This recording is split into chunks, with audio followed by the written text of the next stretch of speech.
Hi, good morning children. Last class we have learnt about a life cycle of a plant. Alva living world ಅನ್ನೋ lesson ಅಲ್ಲಿ 5th standard life cycle of a plant ಬಗ್ಗೆ ನಾವು last class ಅಲ್ಲಿ ತಿಳ್ಕೊಂಡ್ವಿ. So today I am going to explain about 8 characteristics of living being, that is living beings respond to stimulus. ಕನ್ನಡದಲ್ಲಿ ಏನಂತ ಹೇಳ್ತೀವಿ? living beings respond to stimulus ಅಂದ್ರೆ ಜೀವಿಗಳು ಪ್ರಚೋದನೆಗೆ ಪ್ರತಿಕ್ರಿಯಿಸುತ್ತವೆ ಅಲ್ವಾ. So today I'm going to explain about this 8 characteristics of living beings. So living beings respond to stimulus ಅಂತ ಅಂದ್ರೆ ಏನು? Okay, you just look at your textbook. I'm going to explain to the textbook sentence. Okay, when thorns prick our feet we feel pain. Okay, ಈಗ ನಾವು ಹೋಗ್ತಾ ಇರ್ತೀವಿ ಎಲ್ಲೋ somewhere, we are going outside, ಆಗ ಏನಾಗ್ಬಿಡುತ್ತೆ, ನಮ್ ಏನಾದ್ರೂ ಈಗ ಫಾರ್ ಎಕ್ಸಾಂಪಲ್ ಈಗ ಒಂದ್ ಮುಳ್ಳು, ಥಾರ್ನ್ಸ್ ಅಂದ್ರೆ ಏನಂತ ಹೇಳ್ತೀವಿ? ಮುಳ್ಳು. ಓಕೆನಾ? ಥಾರ್ನ್ ಅಂದ್ರೆ ಏನಂತ ಹೇಳ್ತೀವಿ? ಥಾರ್ನ್ಸ್ ಅಂದ್ರೆ ಮುಳ್ಳು ಅಂತ ಹೇಳ್ತೀವಿ. ಈಗ ಮುಳ್ಳು ಏನಾದ್ರೂ ನಮ್ ಕಾಲಿಗೆ ಚುಚ್ಚಿದ್ರೆ, ಪ್ರಿಕ್ ಅಂತ ವರ್ಡ್ ಕೊಟ್ಟಿದ್ದಾರೆ. ಪ್ರಿಕ್ ಅಂದ್ರೆ ಏನು? ಕನ್ನಡದಲ್ಲಿ ಚುಚ್ಚೋದು ಅಂತ ಹೇಳ್ತೀವಿ. ಓಕೆ, ಚುಚ್ಚು ಅಂತನಾದ್ರೂ ಓಕೆ. ಈಗ ನಾವು ಬಳಿಗಾಲಲ್ಲಿ ಈಗ ಹೋಗ್ಬೇಕಾದ್ರೆ ಮುಳ್ಳು ಏನಾದ್ರೂ ಚುಚ್ಚಿದ್ರೆ ನಮ್ಗೆ ಏನಾಗುತ್ತೆ? ವಿ ಫೀಲ್ ಪೇನ್, ನಮ್ಗೆ ನೋವಾಗುತ್ತೆ ಅಲ್ವಾ. ಅಂಡ್ ನಾವು ಕಿರ್ತೀವಿ ಸಮ್ ಟೈಮ್. ಓಕೆ, ಜಸ್ಟ್ ನಾನು ಹೇಳೋ ಸೆಂಟೆನ್ಸ್ ನ ಅಬ್ಸರ್ವ್ ಮಾಡಿ. We have observed our body shivering in cold. ಈಗ ಚಳಿಗಾಲ. ಓಕೆ, ಈಗ ಡಿಸೆಂಬರ್ ಮಂತ್ ಇದೆ. ಈಗ ಚಳಿಗಾಲದಲ್ಲಿ ಏನು, ತುಂಬಾ ಹೊರಗಡೆ ಎಲ್ಲ ತುಂಬಾ ಕೋಲ್ಡ್ ಇರುತ್ತೆ. ನಾವೇನ್ ಮಾಡ್ತೀವಿ? ನಡಕ್ತೀವಿ, ಶಿವರಿಂಗ್ ಅಲ್ವಾ. ತುಂಬಾ ಕೋಲ್ಡ್ ಇದ್ದಾಗ ಆಟೋಮೆಟಿಕ್ ನಡಕ್ತೀವಿ. ಚಳಿ ಇದೆ ನಡುಗು ಅಂದ್ರೆ ನಾವೇನಾದ್ರು ಹೇಳ್ತೀವಿ ಅಲ್ವಾ. ಇದು ಆಟೋಮೆಟಿಕ್ ಪ್ರೋಸೆಸ್. ಚಳಿ ಇದೆ ಅಂದ್ರೆ ಆಟೋಮೆಟಿಕ್ ನಾವು ನಡಕ್ತೀವಲ್ವಾ, ಶಿವರಿಂಗ್ ಆಗುತ್ತೆ. ಅಂಡ್ ಬೇಸಿಗೆ ಇದ್ದಾಗ ತುಂಬಾ ಸೆಕೆ ಆಗ್ತಿದೆ, ನೀನು ಬೆವರ್ಬೇಕು ಅಂತ ನಾವೇನಾದ್ರು ಹೇಳಕ್ ಹೋಗ್ತೀವ. ಸೊ ಆಟೋಮೆಟಿಕ್ ಬೇಸಿಗೆ ಕಾಲ ಇದ್ದಾಗ ಏನಾಗುತ್ತೆ, ಸಮ್ಮರ್ ಸೀಸನ್ ಇದ್ದಾಗ ಆಟೋಮೆಟಿಕ್ ಏನ್ ಮಾಡ್ತೀವಿ ನಾವು? ಸ್ವೆಟ್ ಆಗ್ತೇವೆ. This common process. Okay, and snake hissing is self defence. ಈಗ ಸ್ನೇಕ್ ಏನ್ ಮಾಡುತ್ತೆ? ಈಗ ಎಲ್ಲೋ ನಾವು ಹೋಗ್ತಾ ಇರ್ತೀವಿ, ಆರ್ ಗೋಯಿಂಗ್ ಸಮ್ವೇರ್. ಈಗ ಸ್ನೇಕ್ ಏನಾದ್ರು ನೋಡಿದಾಗ ಏನ್ ಮಾಡುತ್ತೆ? ಅದು ಹಿಸ್ಸಿಂಗ್ ಸೌಂಡ್ ಮಾಡುತ್ತೆ, ಹಿಂಗೆ ಎಡೆದ್ಕೊಂಡು ಸೌಂಡ್ ಮಾಡುತ್ತೆ ಅಂತ ಹೇಳ್ತೀವಲ್ವಾ. ಸೊ ಯಾಕೆ? ಡಿಫೆನ್ಸ್ ಅಂದ್ರೆ ರಕ್ಷಣೆ ಮಾಡ್ಕೊಳಕ್ಕೆ, ಅದನ್ನ ರಕ್ಷಣೆ ಮಾಡ್ಕೊಳಕ್ಕೆ ಅದು ಎಡೆ ಹೊತ್ಬಿಡುತ್ತೆ. ಎಲ್ಲಿ ನನ್ನನ್ನು ಏನ್ ಮಾಡ್ತಾರೋ ಅನ್ನೋ ಭಯಕ್ಕೆ ಅದು ಆ ರೀತಿ ರೆಸ್ಪಾನ್ಸ್ ಮಾಡುತ್ತೆ. And buffaloes getting into water to cool off during excessive heat. ಈಗ ಎಮ್ಮೆಗಳು, ಬಫೆಲೋಸ್ ಎಲ್ಲ, ಹಸು ಎಮ್ಮೆಗಳನ್ನೆಲ್ಲ ನೋಡ್ತೀರಲ್ವಾ, ಅಮ್ಮ ಅಪ್ಪ ಎಲ್ಲ ಮೇಯ್ಸ್ಕೊ ಬರೋದಕ್ಕೆ ಹೋಗಿರ್ತಾರೆ ಹೊರಗಳಲ್ಲಿ. ಈಗ ಸಮ್ಮರ್ ಸೀಸನ್ ಅಲ್ಲಿ ಈಗ ಎಮ್ಮೆಗಳು ಏನ್ ಮಾಡ್ಬಿಡ್ತವೆ? ಬಫೆಲೋಸ್ ಈಗ ತುಂಬಾ ಹಾಟ್ ಇರುತ್ತೆ, ತುಂಬಾ ಬಿಸಿಲಿರುತ್ತೆ. ಅಲ್ಲಿ ಏನಾದ್ರೂ ಕೆರೆ ಇದ್ರೆ ಏನ್ ಮಾಡ್ತವೆ ಅವು?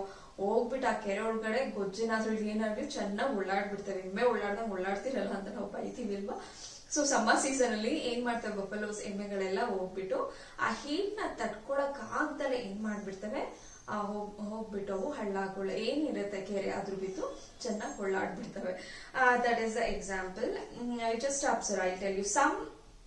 And some insects bite us when we touch them. And some insects, ನಾವೇನಾದ್ರೂ ಕೆಲವು ಇನ್ಸೆಕ್ಟ್ಸ್ ಹುಳಗಳನ್ನ ನಾವು ಮುಟ್ಟಕ್ ಹೋದ್ರೆ ಏನಾಗ್ಬಿಡುತ್ತೆ? ಕೆಲವು ಕಡಿತೆ ಬಿಡುತ್ತೆ ಅಲ್ವಾ. ಏನಕ್ಕೆ ಕಡಿಯುತ್ತೆ? ಇದು ಪ್ರೊಟೆಕ್ಟ್ ಮಾಡ್ಕೊಳೋದಕ್ಕೆ, ನನಗೆ ಏನ್ ಮಾಡ್ಬಿಡ್ತವೆ ಅನ್ನೋ ಭಯಕ್ಕೆ ಆಟೋಮೆಟಿಕ್ ಆಗಿ ನಾವು ಅದನ್ನ ಟಚ್ ಮಾಡ್ತೀವಲ್ಲ. Okay, response to stimulus. Okay, ನಾವು ಸ್ಟಿಮ್ಯುಲೈ ಅಂದ್ರೆ ನಾವೀಗ ಏನಾದ್ರೂ ಒಂದು ಮಾಡಕ್ ಹೋಗ್ತೀವಿ, ಅದಕ್ಕೆ ರೆಸ್ಪಾನ್ಸ್ ಮಾಡ್ತವೆ. ರೆಸ್ಪಾನ್ಸ್ ಅಂದ್ರೆ ಕಚ್ಚಕ್ ಬರೋದು, ಅದೇನಾದ್ರೂ ಬೇರೆ ಚೇಂಜಸ್ ಮಾಡೋದು. ಓಕೆನಾ? ಸೊ ಅದನ್ನ ನಾವೇಂದ್ರೆ ರೆಸ್ಪಾನ್ಸ್ ಟು ಸ್ಟಿಮ್ಯುಲಸ್ ಅಂತ ಹೇಳ್ತೀವಿ. And animal shout. ಅನಿಮಲ್ಸ್ ಏನಾದ್ರೂ ಈಗ ಸಡನ್ ಆಗಿ ನಾವು ಜೋರಾಗಿ ಏನಾದ್ರು ಹೊಡಿಯೋದಕ್ಕೆ, ಈಗ ನಾಯಿಗೆ ತಗೊಂಡು ನಾವು ಹೊಡಿಯೋದಕ್ಕೆ ಏನಾದ್ರು ಮಾಡಕ್ ಹೋದ್ರೆ ಅವು ಬೊಗ್ಳುತ್ತವೆ, ಅಥವಾ ಶೌಟ್ ಮಾಡ್ತವೆ. ಯಾಕೆಂದ್ರೆ ಅದಕ್ಕೆ ಭಯ ಇರುತ್ತೆ. Like this organisms respond in their own way. ಹಾಗೆ ಪ್ರತಿಯೊಂದು ಜೀವಿಗಳು ಕೂಡ ಅದರದೇ ಆದ ರೀತಿಯಲ್ಲಿ ರೆಸ್ಪಾಂಡ್ ಮಾಡ್ತವೆ. ಈಗ ಏನ್ ಮಾಡ್ತಾ ಇರ್ತೇವೆ? ಈಗ ಕಣ್ಣಿಗೆ ಏನಾದ್ರೂ ಈಗ ಸಡನ್ ಆಗಿ ಏನಾದ್ರೂ ಈಗ ಅಂದ್ರೆ, ಓಕೆನಾ, ಯಾರಾದ್ರೂ ಜೋರಾಗಿ ಗಾಳಿ ಬೀಸಿದ್ರೆ ಏನ್ ಮಾಡ್ತೀವಿ? ಸೊ ನಮ್ಮ ಕಣ್ಣು ಏನ್ ಮಾಡುತ್ತೆ? ರೆಸ್ಪಾನ್ಸ್ ಮಾಡುತ್ತೆ. ಈ ರೀತಿ ನಮ್ಮ ಕಣ್ಣಿಗೆ ಏನು ಆಗ್ಬಾರ್ದು ಅಂದ್ಬಿಟ್ಟು ಏನ್ ಮಾಡುತ್ತೆ?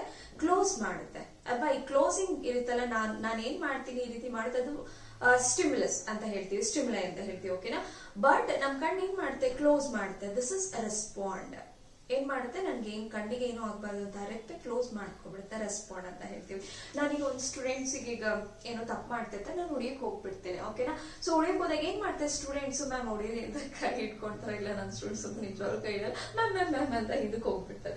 ಸೊ ಈ ರೀತಿ ಒಂದ್ ಹಿಂದಕ್ಕೆ ಹೋಗ್ತಾರೆ, ಈ ಕೂತಿದ್ದರು ಒಂದ್ ಹಿಂದಕ್ಕೆ ಹೋಗ್ತಾರೆ, ಈ ರೀತಿ ಒಂದ್ ರೆಸ್ಪಾನ್ಸ್ ಮಾಡ್ತಾರೆ ಅಲ್ವಾ. ಸೊ ಇದನ್ನ ನಾವು ರೆಸ್ಪಾಂಡ್ ಟು ಸ್ಟಿಮ್ಯುಲಸ್. ನಾವೇನಾದ್ರೂ ಒಂದು ಮಾಡಕ್ ಹೋದಾಗ ಏನ್ ಮಾಡ್ತಾರೆ, ಅದಕ್ಕೆ ಒಂದು ತಕ್ಕ ಪ್ರತಿಕ್ರಿಯೆ ಕೊಡ್ತಾರೆ. ನಾನು ಈಗ ಮಕ್ಕಳಿಗೆ I am going to ask some questions related to this topic. What they will do, they will response, right, they will give answer. ನನಗೆ ಆನ್ಸರ್ ಕೊಡ್ತಾರೆ ಮ್ಯಾಮ್ ಈ ಕ್ವೆಶ್ಚನ್ಸ್ ಗೆ answer. So that is a response to stimulus. Okay, that's so various example we can give for this. Okay, and all these are the all these or the responses given by organisms. Okay, ಇದೆಲ್ಲ ಒಂದು ಏನು organisms ಇಂದ ಜೀವಿಗಳಿಂದ ಕೊಡೋ response to the surrounding stimulus. So ಸುತ್ತಮುತ್ತಲ ಇರೋ ಏನು ಕ್ರಿಯೆ ಇರುತ್ತೆ ಅದಕ್ಕೆ ಪ್ರತಿಕ್ರಿಯೆ ಕೊಡ್ತವೆ ಏನು ಆರ್ಗಾನಿಸಮ್ಸ್ ಅಂತ ಹೇಳ್ತಾರೆ. Living beings respond to the changes in their surroundings environment. Okay, ಈಗ ಲಿವಿಂಗ್ ಬೀಯಿಂಗ್ಸ್ ಏನಿರ್ತವೆ, ಈಗ ನಮ್ಮ ಸರೌಂಡಿಂಗ್ಸ್ ಏನಂತ ಹೇಳ್ತೀವಿ, ಅಟ್ಮಾಸ್ಫಿಯರ್ ಚೇಂಜಸ್ ಆಗ್ತಾ ಇರುತ್ತೆ ಅಲ್ವಾ, ಎನ್ವೈರನ್ಮೆಂಟ್ ಸರೌಂಡಿಂಗ್ಸ್ ಚೇಂಜಸ್ ಆಗ್ತಾ ಇರುತ್ತೆ. ಫಾರ್ ಎಕ್ಸಾಂಪಲ್ ಸೀಸನ್ ಇತ್ತು ಅಂದ್ರೆ ಮಳೆಗಾಲ ಇರುತ್ತೆ, ಚಳಿಗಾಲ ಇರುತ್ತೆ, ಬೇಸಿಗೆ ಕಾಲ. ಸೊ ಇದ್ರ ಎನ್ವೈರನ್ಮೆಂಟ್ ಸರೌಂಡಿಂಗ್ಸ್ ತಕ್ಕನಾಗಿ ಆರ್ಗ್ಯಾನಿಸಮ್ಸ್ ಕೂಡ ರೆಸ್ಪಾಂಡ್ ಮಾಡ್ತೇವೆ ಅಲ್ವಾ. ನಾನು ಬಫಲೋಸ್ ಎಕ್ಸಾಂಪಲ್ ನಾನು ಕೊಟ್ಟೆ ಅಲ್ವಾ. ಈಗ ಸಮ್ಮರ್ ಸೀಸನ್ ಅಲ್ಲಿ ಬಫಲೋಸ್ ಎಮ್ಮೆಗಳು ಏನ್ ಮಾಡ್ತವೆ, ಆ ಹೀಟ್ ಶಾಖ ತಡ್ಕೊಳಕ್ ಆಗಲ್ಲ. ಸೊ ಏನ್ ಮಾಡುತ್ತೆ, ಅದು ಹೋಗ್ಬಿಟ್ಟು ಯಾವ್ದಾದ್ರು ಒಂದು ಹಳ್ಳ ಕೆರೆ, ಆಲ್ಮೋಸ್ಟ್ ಹಳ್ಳಿಗಳಲ್ಲಿ ಕೆರೆ ಇದ್ದೇ ಇರುತ್ತೆ, ಹೋಗ್ಬಿಟ್ಟು ಒಂದು ಹಳ್ಳ ಕೆರೆ ಏನಾದ್ರು ಸಿಕ್ಬಿಟ್ರೆ ಚೆನ್ನಾಗಿ ಓಡಾಡ್ಬಿಡ್ತಾರೆ ಅಲ್ವಾ, ಕೆಸರೆಲ್ಲ ಮಾಡ್ಕೊಳ್ತಾರೆ. ಅದಕ್ಕೆ ಅಷ್ಟು ಹೀಟ್ ಆಗಿರುತ್ತೆ, ಅದು ತಡ್ಕೊಳಕ್ ಆಗಲ್ಲ. ಸೊ ಒಂದ್ ಸೀಸನ್ ಇದ್ದ ತಕ್ಕನಾಗೂ ಕೂಡ ರೆಸ್ಪಾಂಡ್ ಮಾಡುತ್ತೆ ಅಂತ ಹೇಳ್ತಾರೆ. And usually the respond to touch, heat, cold, sound and smell. Okay, ಯಾವಾಗ ರೆಸ್ಪಾನ್ಸ್ ಸ್ಟಾರ್ಟ್ ಆಗೋದು, ಯಾವಾಗ ರೆಸ್ಪಾಂಡ್ ಆಗುತ್ತೆ, ಪ್ರತಿಕ್ರಿಯಿಸೋದು ಯಾವಾಗ ಸ್ಟಾರ್ಟ್ ಆಗುತ್ತೆ ಅಂದ್ರೆ touch.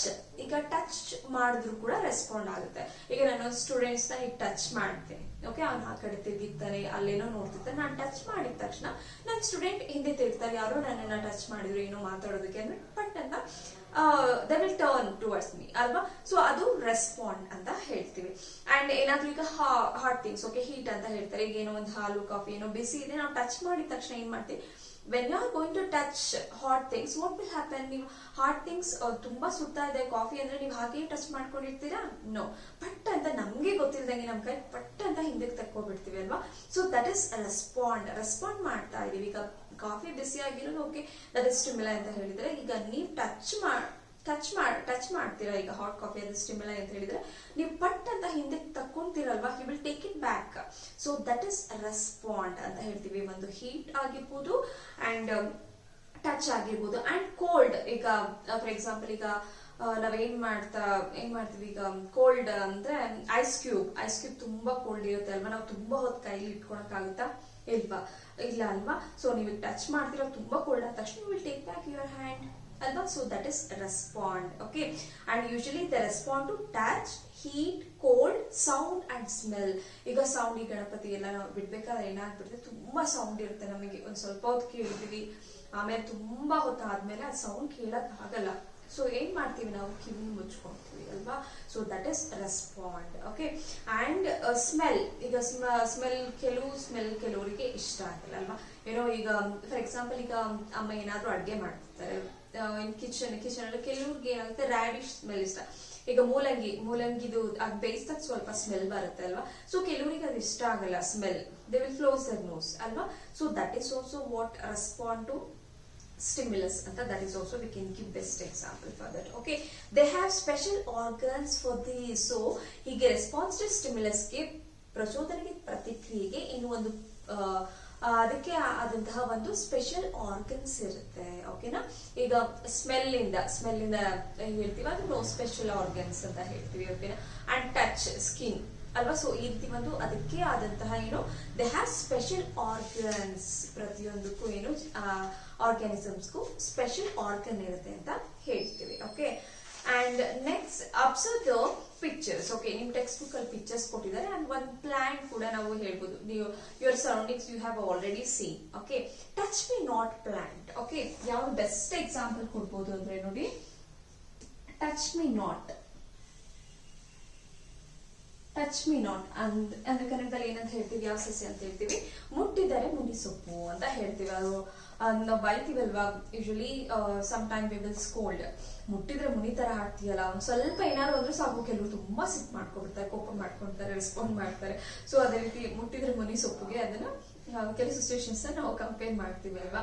So this the best example V can give for this. Okay, touch me not, ಮುಟ್ಟಿದರೆ ಮುನಿ. Observe the pictures, folding of leaves when touched in touch me not plant. ನೀವು almost ಇದನ್ನ ಮಾಡಿರ್ತಾರೆ. ಆ plant ನ ನೀವು just touch ಮಾಡಿದ್ರೆ ಸಾಕು, ಅದ್ರ ಲೀವ್ಸ್ ಎಲ್ಲ ಇಮಿಡಿಯೇಟ್ ಕ್ಲೋಸ್ ಮಾಡ್ಕೊಳುತ್ತೆ ಅಲ್ವಾ. So stinging of scorpion, so this is also we can give example. And stinging of scorpion when some external thing touches it. Okay, ಈಗ ಸ್ಕಾರ್ಪಿಯನ್ ಚೇಳು ಅಂತ ಹೇಳ್ತೀವಲ್ಲ, ಅದು ನೀವು ಜಸ್ಟ್ ಟಚ್ ಮಾಡಕ್ ಹೋಗಿ ಏನಾದ್ರು ಟಚ್ ಆದ ತಕ್ಷಣ ಏನಾಗ್ಬಿಡುತ್ತೆ, ಅದು ಚೇಳು ಹಿಂದೆ ಕೊಂಡಿ ಇರುತ್ತಲ್ಲ, ಅದೇನ್ ಮಾಡುತ್ತೆ, ಸ್ಟಿಂಗ್ ಮಾಡುತ್ತೆ, ಕುಕ್ ಬಿಡುತ್ತೆ ಪಟ್ ಅಂತ. ಅದು ರೆಸ್ಪಾಂಡ್ ಮಾಡುತ್ತೆ, ನನ್ಗೇನೋ ಏನೋ ವೇಟ್ ಮಾಡಕ್ ಬಂದಿದ್ದಾರೆ, ನನ್ಗೆ ಹುಡಿಯಕ್ ಬಂದಿದ್ದಾರೆ. So immediately it will respond. Okay, that is also we can give example for this. And flower of sunflower plant turning towards the sun. These are the ways that organisms respond to stimuli. Okay, sunflower plant ನೀವು ನೋಡಿದಿರಲ್ವಾ, sunflower ಸೂರ್ಯಕಾಂತಿ ಹೇಗೆ ಸನ್, ಅದು ಎಲ್ಲಿ light ಸಿಗುತ್ತೆ, ಸನ್ ಬೆಳಕು ಎಲ್ಲಿ ಇರುತ್ತೆ, so ಅದ್ರ ಕಡೆ ಟರ್ನ್ ಆಗುತ್ತೆ. Okay, flower of sunflower plant turning towards the sun ಅಲ್ವಾ, ಸನ್ ಹತ್ರ ಅದು ಸನ್ ಯಾವ ಕಡೆ ಇರುತ್ತೆ ಆ ಕಡೆ ಅದು ಟರ್ನ್ ಆಗುತ್ತೆ. Okay, so that is respond to stimulus. So these two all the examples we can give for the respond to stimulus. Okay, sunflower we can give, and touch me not plant, and heat things in our touch madi we will take our hand back. So this was the example. We can give various example for this. Okay, and think a calf jumping when it seems mother cow alva. Iga hasu karu enadru ನೋಡಿದ್ರೆ ಅದ್ರ ಅಮ್ಮನ ಏನ್ ಮಾಡುತ್ತೆ, ಹಸು ನೋಡಿದ್ರೆ ಅದು ತುಂಬಾ ಖುಷಿಯಿಂದ ಜಂಪ್ ಮಾಡ್ಕೊಂಡು ಅಮ್ಮನ ಹತ್ರ ಹೋಗುತ್ತೆ ಅಲ್ವಾ. ಕಾಫ್ ಜಂಪ್ ಮಾಡೋದು ನೋಡಿದ್ರೆ ಎಷ್ಟು ಖುಷಿಯಿಂದ ಜಂಪ್ ಮಾಡ್ಕೊಂಡು ಅಮ್ಮನ ಹತ್ರ ಹೋಗುತ್ತೆ. So that is also we can give. And mother bird crying in distress when young ones are not found in the nest. Okay, ಈಗ ಏನಾದ್ರು ಆ ಮರಿಗಳು, ನೆಸ್ಟ್ ಅಂದ್ರೆ ಗೂಡು ಅಂತ ಹೇಳ್ತೀವಿ, ಅದ್ರಲ್ಲಿ ಮರಿಗಳು ಕಾಣ್ಲಿಲ್ಲ ಅಂತ ಅಂದ್ರೆ ಅದ್ರ ಮದರ್ ಏನ್ ಮಾಡುತ್ತೆ, ಅಮ್ಮ ಏನ್ ಮಾಡುತ್ತೆ, ಹಾಗೆ ಮರಿ ತುಂಬಾ ಟೆನ್ಷನ್ ಮಾಡ್ಕೊಂಡು ಹೋಗುತ್ತೆ ಅಲ್ವಾ, ಎಲ್ಲೋಯ್ತು ಮರಿಗಳು ಅಂತ. So this also we can give example. And A mother hen protecting its chicks either by covering them with wings or attacking the cat or eagle to protect the chicks. Okay, ಈಗ ನೀವು ಹೆಣ್ ಕೋಳಿಗಳು ನೋಡಿರ್ತೀರಲ್ವಾ, ಅದು ರೆಕ್ಕೆಯಿಂದ full ಹೇಗ್ cover ಮಾಡ್ಕೊಂಡಿರುತ್ತೆ, ಅದ್ರ ಮರಿಗಳನ್ನೆಲ್ಲ chicks ಎಲ್ಲ ಹೇಗ್ cover ಮಾಡ್ಕೊಂಡಿರುತ್ತೆ, ಎಲ್ಲಿ ಹದ್ದುಕಾಗೆ ಬಂದೇ ಬಿಡುತ್ತೆ, ಎಲ್ಲಿ ಮರಿಗಳು ಇರ್ತಾವ ಹದ್ದು ಅಂತೂ ಆಲ್ಮೋಸ್ಟ್ ಓಡಾಡ್ತಾನೆ ಇರುತ್ತೆ ಅದ್ರ ಮೇಲೆ. ಸೊ ಹದ್ದಿಂದ ಪ್ರೊಟೆಕ್ಟ್ ಮಾಡ್ಕೊಳ್ಳೋದಕ್ಕೆ it has to protect with eagle. Okay, it has to protect from eagle ಇಂದ ಪ್ರೊಟೆಕ್ಟ್ ಮಾಡ್ಕೋಬೇಕು. ಅದ್ರ ಮರಿಗಳಂದ್ರೆ ಏನ್ ಮಾಡುತ್ತೆ, ಅದ್ರ ರೆಕ್ಕೆ ವಿಂಗ್ಸ್ ಇಂದ it will cover whole chicks ಅಲ್ವಾ, ಆ ಚಿಕ್ಸ್ ಗಳನ್ನೆಲ್ಲ ಕವರ್ ಮಾಡ್ಕೊಳುತ್ತೆ for protection purpose. Okay, and all these we can give example for respond to stimulus. And these exhibit animals feeling. So ಇದೆಲ್ಲ ಏನು, ಅನಿಮಲ್ಸ್ ಫೀಲಿಂಗ್ಸ್ ನ exhibit ಮಾಡುತ್ತೆ. Think and list out the feelings of different organisms. So ಎಷ್ಟೊಂದು ನಿಮ್ಗೆ example ಕೊಟ್ಟಿದ್ದಾರೆ ಅಲ್ವಾ, ಹಾಗೆ ನೀವು ಒಂದ್ 2-3 ಎಕ್ಸಾಂಪಲ್ಸ್ ನ ಕೊಡಿ ಅಂತ ಹೇಳಿದ್ದಾರೆ. ಸೊ ಯಾವ ರೀತಿ ಒಂದು example 2 examples I am going to give you. If you want to write, you can write. Okay, first example, pulling your hand away from a hot object. Okay, ಈಗ hot object, touch the hot object. ಈಗ hot object ನ ನೀವು touch ಮಾಡಿದ ತಕ್ಷಣ ಏನ್ ಮಾಡ್ತೀರಾ, pulling your hand away. ನಮ್ಮ hand ನ ನಾವು ದೂರ ತಕ್ಕೋಬಿಡ್ತೀವಿ ಫ್ರಮ್ ಎ ಹಾಟ್ ಆಬ್ಜೆಕ್ಟ್ ಇಂದ ನಾವು ತಗೊಳ್ತೀವಿ. ಇದನ್ನ ಒನ್ ಎಕ್ಸಾಂಪಲ್ ಆಗಿ ಕೊಡ್ಬೋದು. And second example, A plants stem and leaves will grow and bend towards A light source.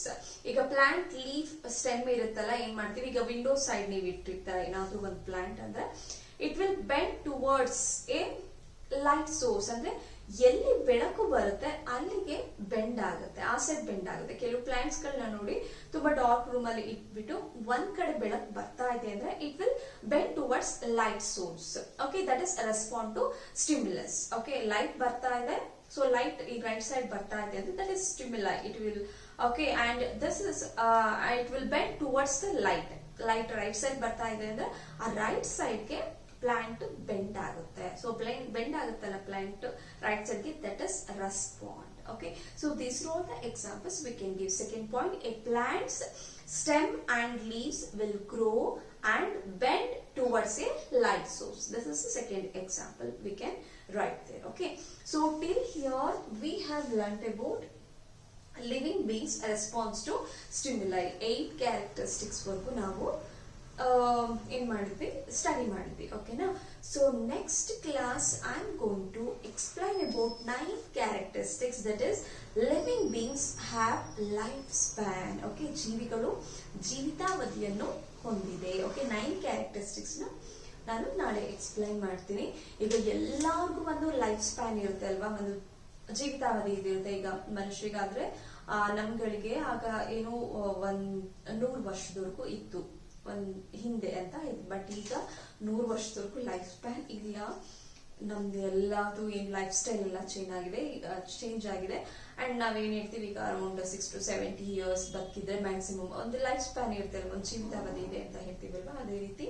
And ಎಲ್ಲಾ ಪ್ರಾಣಿಗಳಿಗೂ ಸುಮಾರು ಎಕ್ಸಾಕ್ಟ್ ಆಗಿ ಇಲ್ಲಿ ಹೇಳಲ್ಲ, ಲೈಫ್ ಸ್ಪ್ಯಾನ್ ಅಂದ್ರೆ ಜೀವಿತಾವಧಿ ಆಯಸ್ಸು ಅಂತ ನಾವು ಹೇಳ್ತೀವಿ. ಅರ್ಥ ಆಗ್ಬೇಕು ಅಂದ್ರೆ ಎಷ್ಟಿದೆ, ಈಗ ಒಂದು ಆಮೇದಾಗಿರ್ಬೋದು, ಈಗ ಒಂದು ಕೊಕೊನಟ್ ಟ್ರೀ ಆಗಿರ್ಬೋದು, ಲೈಫ್ ಸ್ಪ್ಯಾನ್ ಎಷ್ಟಿರುತ್ತೆ, ಅದ್ರ ಜೀವಿತಾವಧಿ ಎಷ್ಟಿರುತ್ತೆ ಅಂತ tomorrow classes I am going to explain. And ಯಾರೆಲ್ಲ ನನ್ನ ಯೂಟ್ಯೂಬ್ ಚಾನಲ್ಗೆ ಸಬ್ಸ್ಕ್ರೈಬ್ ಆಗಿಲ್ಲ ದಯವಿಟ್ಟು ಸಬ್ಸ್ಕ್ರೈಬ್ ಆಗಿ.